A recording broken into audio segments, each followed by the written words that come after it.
साहित्य लहर में आपका स्वागत है। आज आप सुनेंगे मालती जोशी जी की कहानी बहुरी अकेला। आइए कहानी सुनते हैं।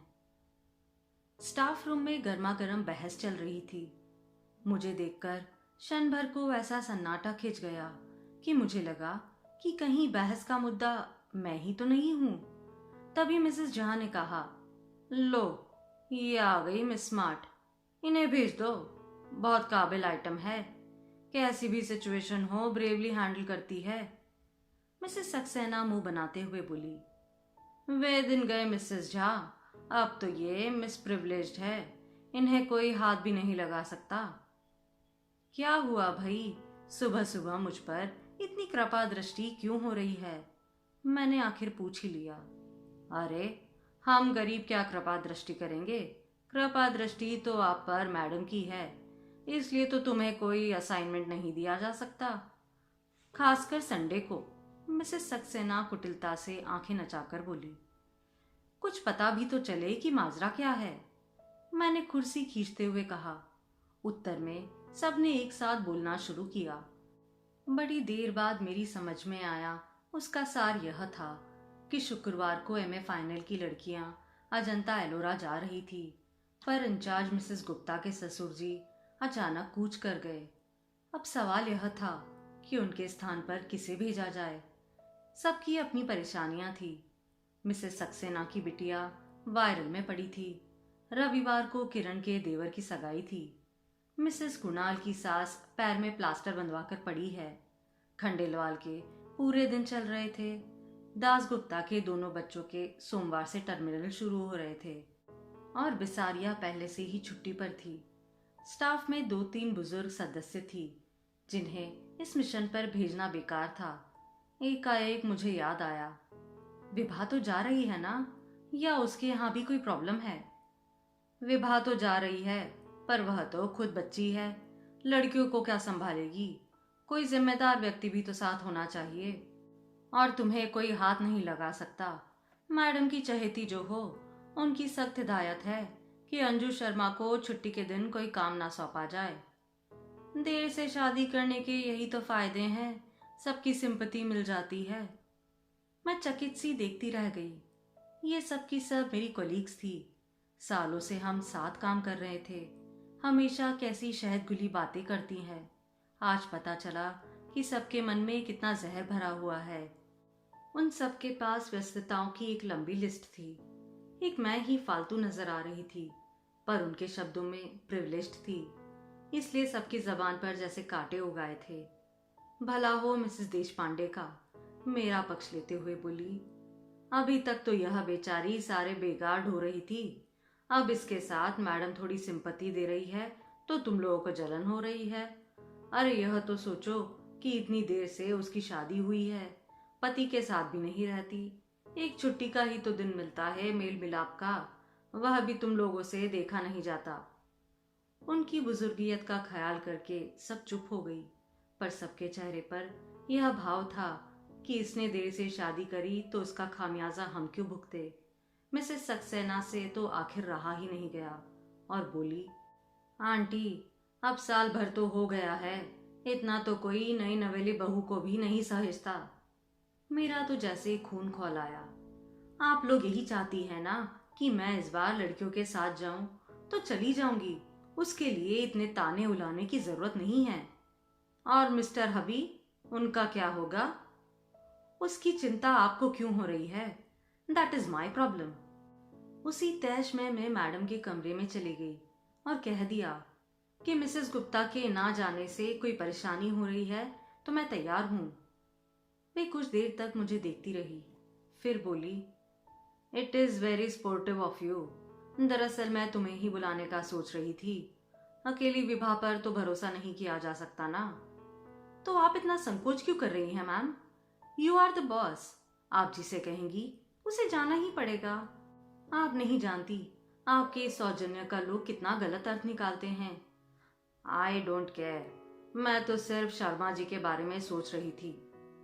मैं 4-5 बार उन्हें बता चुकी हूँ कि वे मिस्टर कश्यप है, शर्मा नहीं, पर उन्हें याद ही नहीं रहा था। अब तो मैंने टोकना भी छोड़ दिया है। इसलिए उनके सुर में सुर मिलाकर कहा, आप शर्मा जी की चिंता ना करें, मैं उन्हें फोन कर दूंगी। वे भी सरकारी नौकर है, ड्यूटी का मतलब समझते हैं। Okay, and good luck to you. घर लौटते समय बहुत हल्का महसूस कर रही थी। मेरे प्रस्ताव के बाद मैडम के चेहरे पर जो राहत के भाव उभरे थे, उनसे बड़ी संतुष्टि मिल रही थी। पर ईमानदारी की बात यह थी कि उनसे भी ज्यादा राहत का एहसास मुझे हो रहा था। पिछले 2 हफ्तों से श्रीमान जी नहीं आए थे। आखिरी बार जिस मूड से यहाँ से गए थे, लगता था इस बार भी नहीं आएंगे। 2 रविवार लगातार मैं पड़ोसियों की प्यार भरी पूछताछ से तंग आ गई हूँ। इस हफ्ते फिर वही सब दोहराना संकट लग रहा था। शायद इसलिए आगे बढ़कर मैंने यह जिम्मेदारी ले ली थी। मुझे एक बहाना चाहिए था, सो मिल गया। कभी कभी लगता है मैंने नाहक शादी की। जिंदगी अच्छी भली गुजर रही थी, ना कोई टेंशन था ना पछतावा। बस एक शादी की चिंता थी जो मुझसे ज्यादा मेरे भाइयों को खाए जा रही थी। अपनी भरी पूरी गृहस्थी के बीच बेचारे एक अपराध बोध के साथ जी रहे थे। बड़े भैया की पिंकी के बीए कर लेने के बाद तो सबके सब जैसे एकदम व्यग्र हो उठे। कम से कम उसकी शादी से पहले मेरी हो जाना लाजमी था। सो श्रीमान कश्यप को घेरा गया। 10 और 12 साल के 2 बच्चों के बाप से शादी करना कतई रोमांचक नहीं था। पर भाई आश्वस्त थे कि मुझे अपना एक घर मिल गया है। पर उस घर से जुड़ कहाँ पाई, किसी ने मौका ही नहीं दिया। शादी के बाद 4-5 दिन रही थी। बाद में दीपावली पर लक्ष्मी पूजन के लिए गई थी बस। छुट्टियों में वे मुझे 1 आध महीना घुमाने ले गए थे। 1 महीना मुझे भाइयों के पास रहने के लिए कह दिया था।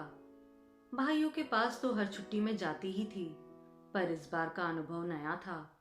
पीहर आई बहन बेटी का स्वागत सत्कार, लाड़ दुलार पहली बार ही पाया था। शादी के बाद भी मैं तो उसी घर में बनी रही। पर हाँ, मिस्टर कश्यप को जरूर एक अतिरिक्त घर मिल गया था। उनकी सारी छुट्टियां यहीं गुजरती। केंद्र सरकार की नौकरी थी। शनिवार रविवार छुट्टी होती।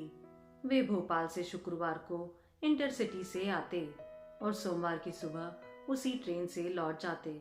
साल भर से मेरा दाम्पत्य जीवन इसी साप्ताहिक तर्ज पर चलता रहा है। उस रविवार की रात को वे घड़ी में अलार्म भर रहे थे। मैंने कहा, सुबह चले जाएंगे? जाना तो पड़ेगा ही, कल सोमवार है, भूल गई क्या? सोमवार को कैसे भूल सकती हूँ, मुझे भी तो कॉलेज जाना है। पर मुझे भी कुछ याद आ रहा है। क्या? कल शाम मैंने कुछ लोगों को खाने पर बुलाया था। कल क्यों? आज ही बुला लेती ना। यूं ही बुलाना अच्छा नहीं लगता, कोई मौका भी तो हो। तो कल क्या है? आपकी याददाश्त तो इतनी अच्छी है, आपको यहाँ बैठकर भी अपने बच्चों के ही नहीं, भांजे भतीजियों के, मामा मौसियों के जन्मदिन याद आ जाते हैं। कल तुम्हारा जन्मदिन है? नहीं, मेरा जन्मदिन तो कब से आकर चला गया। जिन्हें याद था उन्होंने मना भी लिया। आपके लिए मुझे 100 बहाने करने पड़े। एक साड़ी अपनी ओर से खरीदकर आपके उपहार के तौर पर पेश करनी पड़ी। मेरा जन्मदिन आपको याद नहीं रहा, कोई बात नहीं, पर कल की तारीख तो आपको याद रखनी चाहिए, या कि उसका भी आपके निकट कोई महत्व नहीं है। ना चाहते हुए भी मेरी आवाज थोड़ी तल्लख हो गई। उन्होंने कैलेंडर की ओर नजर डाली। ओह, कल 11 नवंबर है, मतलब अपनी शादी को 1 साल पूरा हो गया। धन्य भाग्य, आपको याद तो आया। पर आपने इस तरह मुंह क्यों लटका लिया है? मैंने रुकने के लिए कहा जरूर है, पर कोई प्रॉब्लम हो तो रहने दीजिए। सेलिब्रेशन का मूड अगर है तो मैं साथ चले चलती हूँ, नहीं तो उसकी भी कोई जरूरत नहीं है। तुम चलना चाहो तो जरूर चलो, उन्होंने कहा, पर स्वर में कोई आग्रह नहीं था। सेलिब्रेशन का तो ऐसा है कि बच्चों की परीक्षाएं चल रही है। मंगलवार को रौनक का गणित का पेपर है, इसलिए मेरा कल जाना जरूरी है। सेलिब्रेशन से मेरा मतलब किसी पार्टी से नहीं था। हम सब मिलकर बाहर खाना खा सकते थे या एक आधा पिक्चर देख सकते थे। बच्चों की परीक्षाएं चल रही है तो कोई बात नहीं, हम लोग तो दिन भर साथ रह सकते हैं। यह प्रस्ताव आपकी ओर से आता तो मुझे ज्यादा खुशी होती, पर आपको तो याद ही नहीं था। आपको अम्मा जी के ठाकुर जी तक याद रहते हैं। पिछली रामनवमी और जन्माष्टमी पर श्रृंगार का सारा सामान आप यहीं से ले गए थे। बस आपको मेरा जन्मदिन या अपनी शादी की सालगिरह याद नहीं रहती।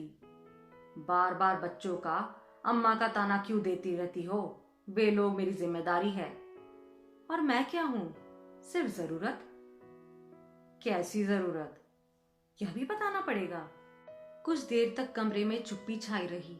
फिर मैंने ही कहा, आप बच्चों के सामने एक आदर्श पिता बने रहना चाहते हैं, इसलिए मुझे तरहीज नहीं देते, जानती हूँ।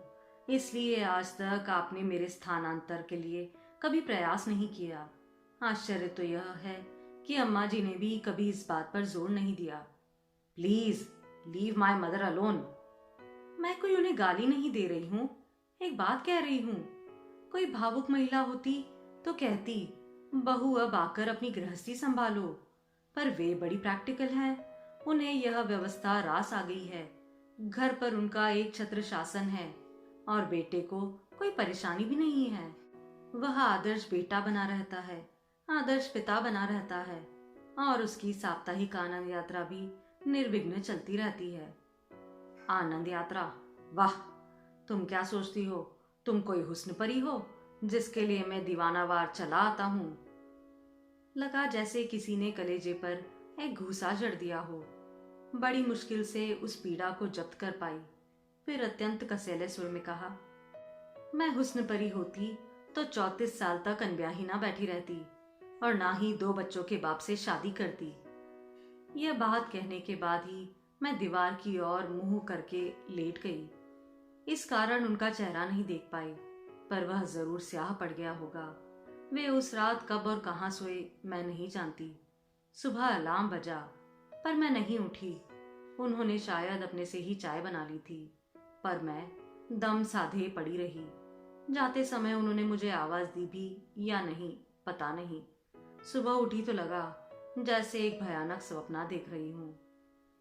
उसके बाद आज तीसरा शुक्रवार है। जनाब की कोई खबर नहीं, रूठ कर गए हैं। सोचा होगा मना लेगी, पर हम इस मिट्टी के बने ही नहीं हैं। बल्कि गुस्सा तो मुझे करना चाहिए, अपमान तो मेरा हुआ है। सच तो यह है कि उनके न आने से मुझे राहत ही मिल रही है, क्योंकि मुझे लग रहा था कि अब उस व्यक्ति का स्पर्श मुझे सहन नहीं हो पाएगा। सुबह बैग भर रही थी कि फोन खड़का। मैं बोल रहा हूँ। मैं? कितना जबरदस्त अहम है, जैसे आवाज सुनते ही पहचान लिए जाएंगे। अच्छा आप है, कहिए। हम लोग रात को 9 बजे तक पहुंच रहे हैं। फोन इसलिए किया कि खाना बनाकर रख सको। पिछले 2 शनिवार से मेरा खाना बर्बाद हो रहा था, पर मैंने उसका जिक्र नहीं किया। हम लोग मतलब बच्चे भी साथ आ रहे हैं, इसलिए बस में आ रहा हूँ। ट्रेन बहुत लेट पहुंचती है। मैं पसोपेक्ष में पड़ गई। मेरी चुप्पी से वे भी थोड़े विचलित हो उठे। क्या हुआ? Any problem? कहो तो बच्चों को ना लाऊं। बड़ी मुश्किल से उन्हें राजी किया है। बच्चे आ रहे हैं तो दे आर मोस्ट वेलकम, लेकिन सचमुच एक प्रॉब्लम आ गई है। मैं आज शाम को अजंता एलोरा जा रही हूँ। प्रोग्राम बदल नहीं सकती? नहीं, क्योंकि यह प्लेजर ट्रिप नहीं है। कॉलेज की लड़कियों के साथ इंचार्ज बनकर जा रही हूँ। पर तुम ही क्यों? मैं क्यों नहीं? पिछले साल भर से तो उन्होंने मुझे काम ही नहीं दिया। मेरे सारे संडेज फ्री रखे। कॉलेज में इतनी परीक्षाएं होती, पर कभी मुझे इन्विजिलेटर की ड्यूटी नहीं दी। पर किसी की सदाशयता का इतना ज्यादा फायदा उठाना अच्छा थोड़ी लगता है। आखिर यह नौकरी है। इस बार उधर से चुप्पी छाई रही। फिर 2 हफ्ते से आप आए नहीं थे, तो मैंने सोचा इस बार भी नहीं आएंगे। मैं 2 हफ्ते से नहीं आया तो तुमने कोई खोज खबर भी तो नहीं की? एक बार फोन ही कर लेती। कारण मुझे मालूम था, इसलिए फोन नहीं किया। मैं बीमार भी तो हो सकता था।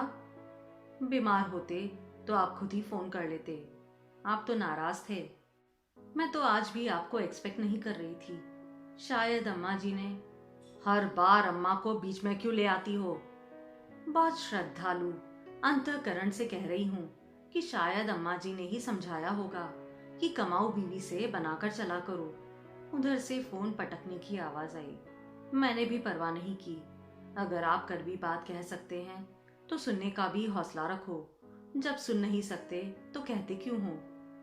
कॉलेज से लौटते हुए अचानक ख्याल आया कि सफर के लिए कुछ जरूरी चीजें ले लूं। घर की ओर मुड़ने की बजाय मैं बाजार की ओर मुड़ गई।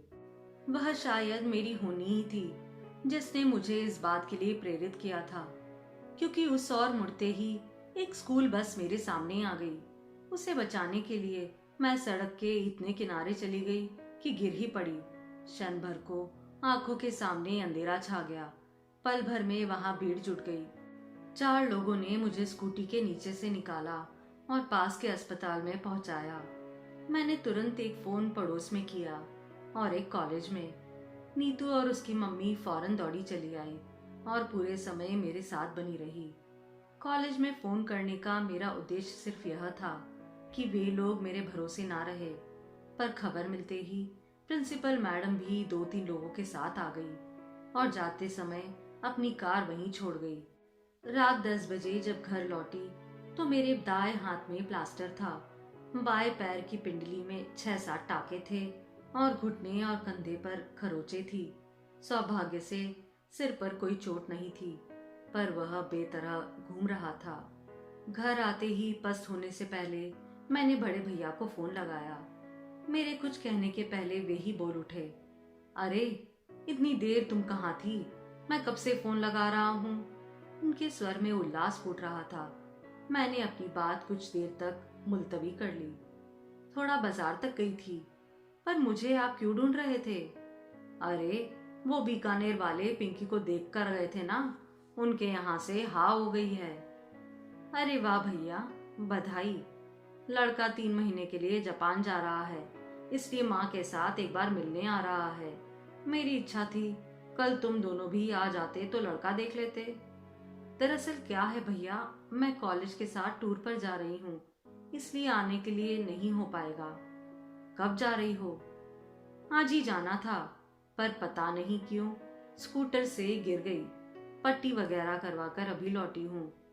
ज्यादा चोट तो नहीं आई? चोट तो ज्यादा नहीं है, पर आना जरा मुश्किल लग रहा है। खैर कोई बात नहीं, टेक केयर। इन लोगों को मैं निपटा लूंगा, फिर आता हूँ। नीतू मुझे देखती रह गई। यह क्या, आपने ठीक से बताया क्यों नहीं? वे बिटिया का रिश्ता तय कर रहे हैं, इस समय उन्हें डिस्टर्ब नहीं करना चाहती। जीजा जी को तो फोन कर दिया होता। नहीं रे, यहाँ नहीं आना था, इसलिए उन्होंने टूर प्रोग्राम बना लिया था। घर पर अम्मा जी और बच्चे अकेले होंगे, इतनी रात को फोन करूंगी तो परेशान हो जाएंगे। जीजा जी के पास मोबाइल नहीं है? यही सोच रही हूँ, इस जन्मदिन पर उन्हें प्रेजेंट कर दूंगी। बहुत परेशानी होती है। अच्छा नीतू, आज की रात तू मेरे पास सो जाएगी, कल से मैं बसंती को कह दूंगी। कैसी बात कर रही हैं, आज तो मुझे रहना ही था। अपने घर पर खबर कर दूंगी। वह रात बहुत मुश्किल से कटी। उपचार के समय उन्होंने जरूर कोई निश्चेतक दवाई दी होगी। उसका असर धीरे धीरे कम हो रहा था और दर्द अपना अस्तित्व जताने लगा था। यूं तो दर्द निवारक गोलियां भी दी गई थी, पर उन्हें कारगर होने में भी तो थोड़ा समय लगता है। घर का कोई साथ होता तो मैं उसे सारी रात सोने नहीं देती, पर पराई लड़की को कैसे परेशान करूं। सो सहनशीलता का नाटक करती रही। दर्द के घूंट पीते हुए मैं बार बार उस एक व्यक्ति को कोस रही थी, मिसेस कश्यप। आपने साल भर में कोई और तो तोहफा नहीं दिया, पर शायद बद्दुआएं दिल खोल कर दी, उसी को भुगत रही हूँ। नहीं तो 10 साल से गाड़ी चला रही हूँ, कभी एक खरोच तक नहीं आई। बमुश्किल तमाम रात के तीसरे पहर थोड़ी सी आंख लगी, पर नीतू के 7 बजे की चाय ने जगा दिया। उसका कहना भी ठीक था। बोली, आप हाथ मुंह धोकर तैयार हो जाइए, आस पड़ोस में खबर लगते ही वे लोगों का तांता शुरू हो जाएगा, आप परेशान हो जाएंगी। फिर उसी ने मेरे हाथ मुंह धुलवाए, बहाल ठीक किए। उसी की मदद से मैंने कपड़े बदले। फिर उसने मेरे हाथ में कॉर्डलेस थमाकर मुझे सोफे पर लाकर बिठा दिया। आसपास तकिए लगाकर ऐसी व्यवस्था कर दी कि मैं अधलेटी रह सकूं। बोली कि हर किसी को बेडरूम तक लाना ठीक नहीं लगता। उसका तर्क भी ठीक था, और जैसे कि उसने कहा था, 8 बजे से आने वालों का सिलसिला शुरू हो गया था। 10 साढ़े 10 बजे तक यही चलता रहा। बेचारी नीतू नहाने धोने भी घर नहीं जा पाई। 11 बजे मैंने उसे जबरदस्ती घर भेजा। कहा कि दरवाजे में चेन लगा दो, आने वाला अपने आप खोल लेगा। नीतू को गए मुश्किल से 10 मिनट हुए होंगे कि दरवाजा अपने आप खुल गया। मैं तो चकित थी कि न दस्तक न घंटी, ऐसे अचानक कौन आ गया। पर जब आगंतुक को देखा तो देखती रह गई। कमर पर दोनों हाथ रखे दरवाजे पर खड़े होकर श्रीमान मुझे घूरते रहे। उस दृष्टि में रोष था, उपहास था और शायद तिरस्कार भी। आई नो इट, मुझे मालूम था तुम्हें कहीं आना जाना नहीं था, सिर्फ मुझे टालने के बहाने ढूंढ रही थी। I was dead sure. वे जिस तरह मुझे घूर रहे थे, मैं भी एकटक उन्हें देख ही रही थी। मेरी आंखों में उपालम की मात्रा शायद ज्यादा गहरी थी, क्योंकि थोड़ी देर बाद उन्होंने अपनी नजर फेर ली। उनकी नजर हटते ही मैंने कॉर्डलेस पर पड़ोसी का नंबर घुमाया। सॉरी नीतू डार्लिंग, तुम्हें फिर से कष्ट दे रही हूँ, पर क्या है ना कि तुम्हारे जीजाजी आ गए हैं। एक कप चाय बनाकर दे दोगी तो अच्छा होगा। मेरे लिए पड़ोसियों को कर्ज देने की जरूरत नहीं है, उन्होंने कसैले स्वर में कहा। अब वे दरवाजा छोड़कर सामने की कुर्सी पर आकर बैठ गए। अगर घर में चाय बनाने में कोई प्रॉब्लम है तो मैं बाहर जाकर भी पी सकता हूँ। वैसे भी मैं यहाँ रुकने वाला नहीं हूँ, सिर्फ देखने चला आया था। मैं भी उन्हें चाय पिलाने के लिए यह व्यग्र नहीं कर रही थी, बस चाहती थी कि इस समय हम दोनों के बीच कोई तीसरा आकर बैठ जाए। मुझे पता था कि जीजा जी का नाम सुनते ही नीतू दौड़ी चली आएगी, और वही हुआ। 5 मिनट में नीतू 2 कप चाय लेकर हाजिर हो गई। हाय जीजा जी, नीतू ने चहक कर स्वागत किया और हुलस कर पूछा, आपको कैसे पता चला? दीदी ने तो फोन ही नहीं किया था। पता करने वाले पता कर ही लेते हैं, उन्होंने कुटिल मुस्कान के साथ कहा। बेचारी नीतू इनका मंतव्य समझ नहीं पाई। अपनी ही रो में बोली, मम्मी यही तो कह रही थी कि दिल से दिल को राह होती है, फोन करने की क्या जरूरत है। फिर उन्हें चाय पकड़ाते हुए मुझसे बोली, दीदी अब आप भी उठकर जरा सी चाय पी लो, सुबह से बोल बोलकर दिमाग चकरा गया होगा। वह मुझे सहारा देकर उठाने लगी तो उनके चेहरे का रंग बदलने लगा। मेरी अधलेटी मुद्रा को वे अनादर का प्रदर्शन समझ रहे थे। अब उन्हें कुछ कुछ समझ में आ रहा था। उठने की प्रक्रिया में जब मेरा शॉल कंधे से खिसक गया तो प्लास्टर पर उनकी नजर पड़ी। अरे ये हाथ को क्या हो गया? गनीमत है कि सिर्फ हाथ ही टूटा है। आप खुशकिस्मत है जीजाजी कि यह सही सलामत है, वरना क्या से क्या हो जाता। तुम्हें मैं सही सलामत नजर आ रही हूँ? अरे हाथ ही तो टूटा है। सब लोग कह रहे थे कि किस्मत वाली हो जो सड़क के किनारे गिरी, अगर बीच में गिरती तो सोचो क्या होता। उस कल्पना मात्र से ही मुझे झुरझुरी आई। मैंने नीतू से कहा, थोड़ी हेल्प कर दोगी तो भीतर जाकर लेट जाऊंगी। हाँ, अब आप बिल्कुल आराम करो, कोई आएगा तो जीजाजी निपट लेंगे। बिस्तर पर लेटते हुए मैंने कहा, बसंती को 2 दिन के लिए छुट्टी दे दी थी, अगर किसी के हाथों खबर भिजवा दोगी तो वह आ जाएगी, 2 रोटी ही डाल जाएगी। बसंती को मैं खबर कर दूंगी। पर आप रोटी की चिंता क्यों कर रही हो? हम लोग क्या इतना भी नहीं कर सकते? तुम ही लोग तो कर रहे हो, पड़ोसी और होते किस लिए हैं? नीतू जब चली गई तो ये कमरे में आकर बोले, इतना सब हो गया तो क्या मुझे फोन नहीं कर सकती थी?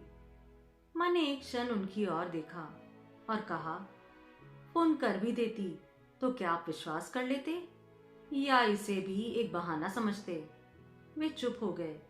फिर बड़ी देर तक मौन हम दोनों के बीच पसरा रहा। फिर कुछ देर बाद फोन बजा। मेरा कॉर्डलेस बाहर ही छूट गया था, इसलिए फोन इन्होंने उठा लिया था। शायद बड़े भैया का था, मेरा हालचाल पूछ रहे थे। मैं जब तक उन्हें सावधान करती वे सब ब्यौरा दे चुके थे। फिर तो मेरी पेशी होनी ही थी। ये क्या कर बैठी तुम? और रात को मुझे बताया क्यों नहीं? मैं उसी समय चला आता। मुझे मालूम था, इसलिए नहीं बताया। आप आ भी जाते तो सुबह फिर मेहमानों के लिए भागना पड़ता। अब आपकी उम्र इतनी भागदौड़ करने की नहीं है। वैसे चिंता की कोई बात नहीं, पड़ोसी बहुत अच्छे हैं और अब ये भी तो आ गए हैं। हाँ, अभी फोन पर उनकी आवाज सुनकर थोड़ा संतोष हुआ। अच्छा, तो हम लोग सुबह आते हैं। Take care. भैया के फोन के बाद फिर से सन्नाटा छा गया। ये पेपर पढ़ते रहे। मैं सोने की कोशिश करती रही। नीतू दोनों की थालियां लेकर आई। तभी यह नीरवता भंग हुई। नीतू बोली, मम्मी तो कह रही थी जमाई जी को यहीं बुला लो, ठीक से खा लेंगे। पर मैंने कह दिया कि दीदी अकेली बोर हो जाएगी। वो अच्छी हो जाए फिर दोनों को एक साथ बुलाकर खूब खातिरदारी कर लेना। एक बात और, जाते हुए मैं बाहर से ताला डालकर चली जाती हूँ, नहीं तो मोहल्ले भर की आंटियां तुम्हें तंग करती रहेंगी। रात भर की जागी हो, थोड़ा आराम कर लो। खोलोगी कब? 4 बजे। चाय लेकर आऊंगी ना।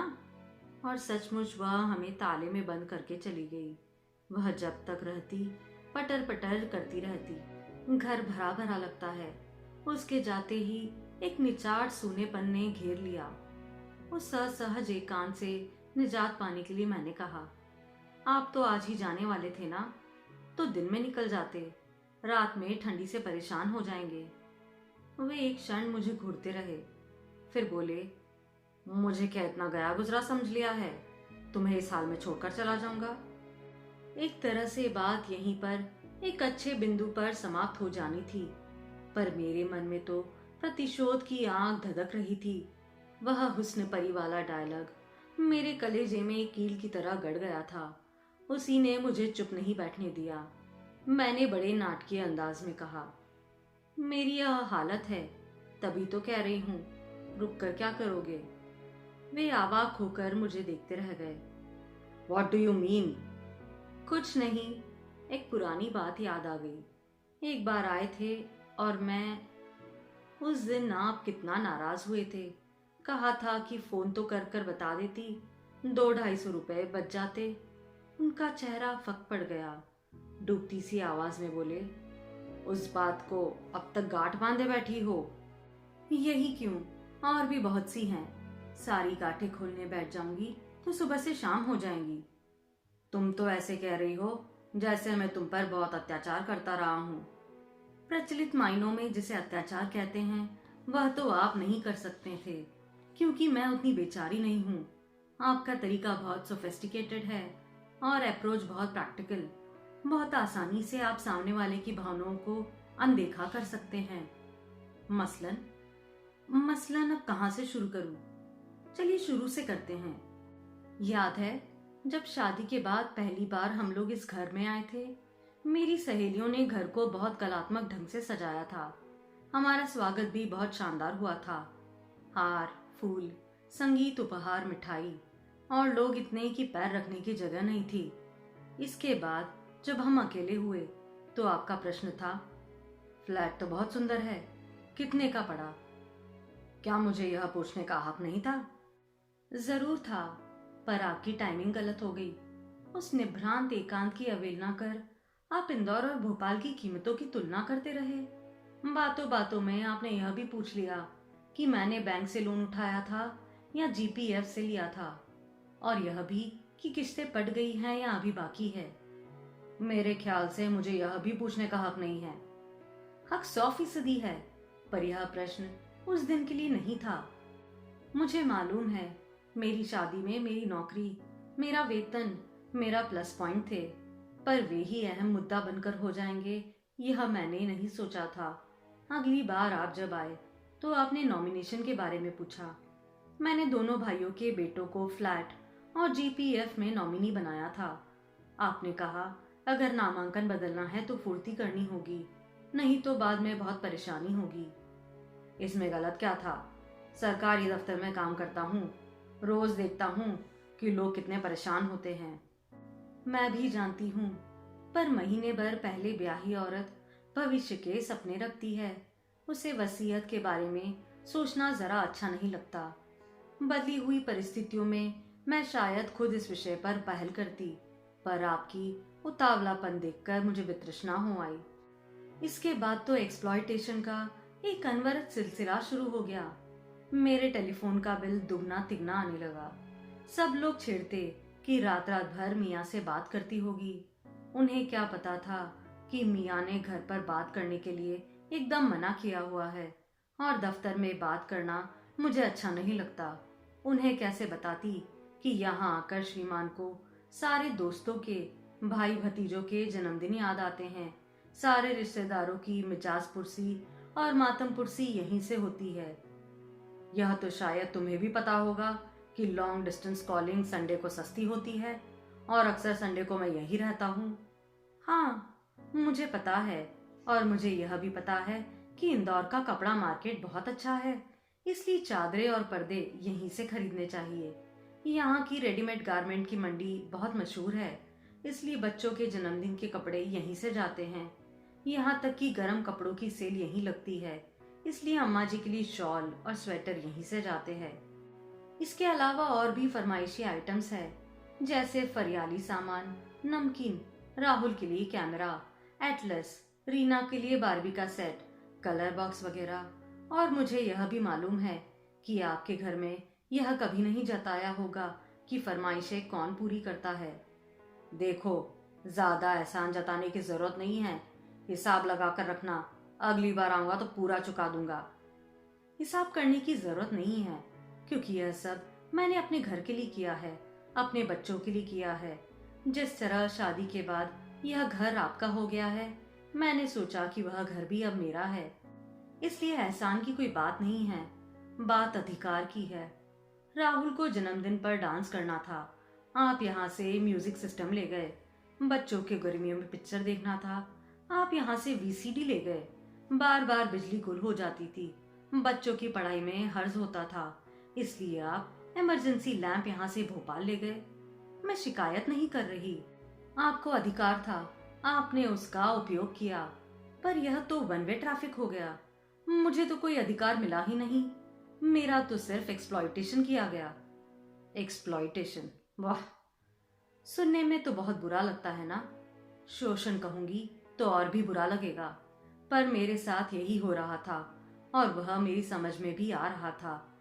पर मैंने मन को बहला लिया था कि मैं घर की किस्तें चुका रही हूँ, घर जिसकी मुझे अरसे से तलाश थी, घर जो आपसी सामंजस्य पे टिका हो।